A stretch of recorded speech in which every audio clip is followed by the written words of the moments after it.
সকলকে স্বাগত জানাই আরও একটি নতুন ভিডিওতে। আর আজকের এই ভিডিওতে তোমাদের সাথে ঘুরে দেখাবো আমার শহর হাওড়ার ঐতিহ্যশালী রাম বিসর্জনের পূর্বে শেষ সন্ধ্যা আরতি। এবছরের মতো আজ অর্থাৎ শ্রাবণ মাসের শেষ শনিবারই শ্রীরামের শেষ সন্ধ্যা আরতি অনুষ্ঠিত হতে চলেছে। আর আমি তো হাওড়ার মানুষ, আমি তো হাওড়ার বাসিন্দা, তোমরা প্রত্যেকেই জানো। আর আমার শহর রামরাজাতলায় কিন্তু এই দুদিন যাবৎ যে বিশেষ উৎসবে মাতে, সেটা মানে হাওড়ার গর্ব, হাওড়ার ঐতিহ্য।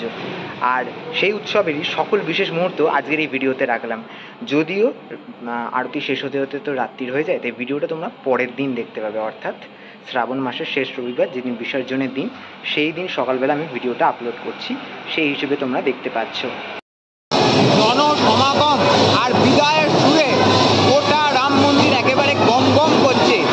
আর এই শনিবারের শেষ সন্ধ্যা আরতির মধ্যে দিয়েই আমাদের রাজা রামের কিন্তু বিদায়ের আবাহন শুরু হয়ে গেল। আগামীকাল অর্থাৎ রবিবার সকাল থেকে শুরু হবে সমস্ত রকমের বিসর্জনের প্রস্তুতি। আজ তারই আগে একেবারে শেষ সন্ধ্যা আরতির দর্শন করতে লক্ষ লক্ষ ভক্তের সমাগম এই রাম মন্দির চত্বরে।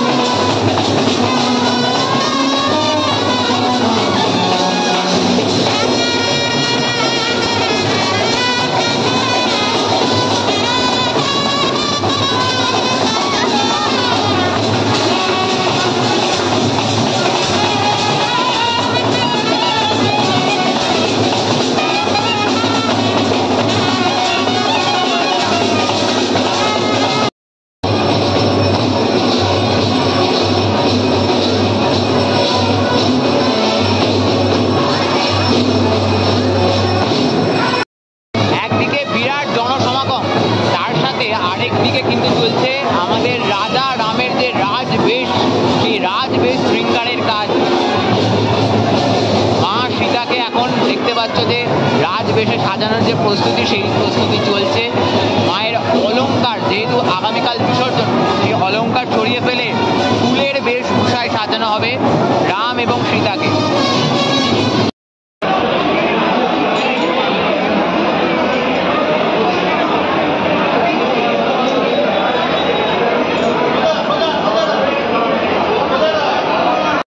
তোমরা দেখতে পাচ্ছ ইতিমধ্যেই যে শ্রীরামের যে রাজবেশ, সেই রাজবেশের কাজ ইতিমধ্যেই সমাপ্ত হয়ে গেছে এবং অসাধারণ লাগছে। প্রত্যেক বছর আমি এই দৃশ্যের সাক্ষী থাকি।